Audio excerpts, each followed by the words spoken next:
So a lot of times people ask us, what's the best way to potty train a small dog? Small dogs can be a little bit tougher to train because they have small bladders. I mean, look how small they are. So we actually have developed a situation where if you work during the day, or let's say you're having trouble getting a dog potty trained, you can do indoor training, which is great for a small dog because, let's face it, Michigan winters can be tough on these little tiny paws. So this situation here is called the Puppy Poo Palace. The reason that the Puppy Poo Palace is great is because it gives the puppy a way to be able to use indoor training and also be contained and safe at the same time. So if you work long days and you want to get a smaller dog, this is a way to help with the training situation. Where normally if you put them in a cage, you come home to a mess. The Puppy Poo Palace allows you to come home to a space where the puppy is still clean, up out of its waist, and able to be trained at the same time. So let me show you this cage real quick. We have it set up to where the bed, the loft area here that you see in pink, is in the front.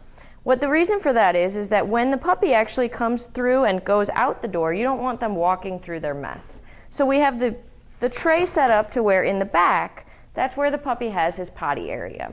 This here comes with a set of pee pads. These pads are replaceable. You can pull these clips off and put the clips back on to keep the pad in place. That way it's not going to be everywhere all over the cage. So the puppy can then walk and go potty on this pad. This tray is going to slide back in so that the puppy has both front and back area. It's a full bedroom, a bed and a potty. Also in there, you're going to have your clip bowls. Those are going to be on the side so that you can have food and water. Those will be accessed from the bed or from the pee pad area. So the dog has full access to those while they're in their cage. This cage is actually also collapsible. You can take it with you when you travel. The bed does come out. You can also wash the bed so that if there is by chance waste that gets on the bed, it's easy to go ahead and wash and disinfect. And for your larger breeds, we also sell a kennel that comes actually with a loft, and it also comes with a divider.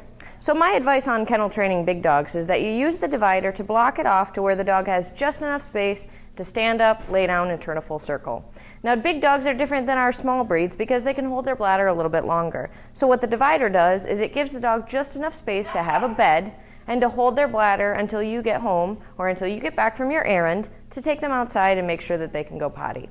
So as the dog grows, you can then move the divider back in the cage and give them more and more space. When the dog's fully trained, they can have the choice to either have the loft or the area on the plastic tray. You can also put a bed down there if you choose, or a bed on top of the loft. Some dogs prefer the cool tray, and some dogs prefer the loft. See which one your dog prefers and go from there. With the kit that we sell you, or that we give you actually, if you sign up for the Life's Abundance, it comes with a double latch door and also with 2 snappy fit bowls. These bowls can come on and off for cleaning, and they can stay right here on the door, so it's easy access for you to fill for the dog to get to. After your dog has eaten, you're going to want to take them outside to go potty. My advice is always to let your puppy rest in their cage for about 15 minutes after eating to make sure that they have time to digest. That way you're setting them up for success. When you take them outside, they'll be ready to go potty. Make sure you take your lickety stick outside with you. That way you're able and ready to reward the puppy as soon as they go potty outside in their designated potty area. Always remember to take your leash and collar off before you put the dog in the cage, especially your collar, because otherwise the puppy can get hung. As you see, they get curious, and if they had a collar on and it got stuck on something, it could be very dangerous for the little guy. So I always leave my leash and collar connected. That way I don't ever lose my leash, and I know right where it is when I need it. I hang it right by the door of the cage so that when I open the door, I'm ready to take the puppy outside.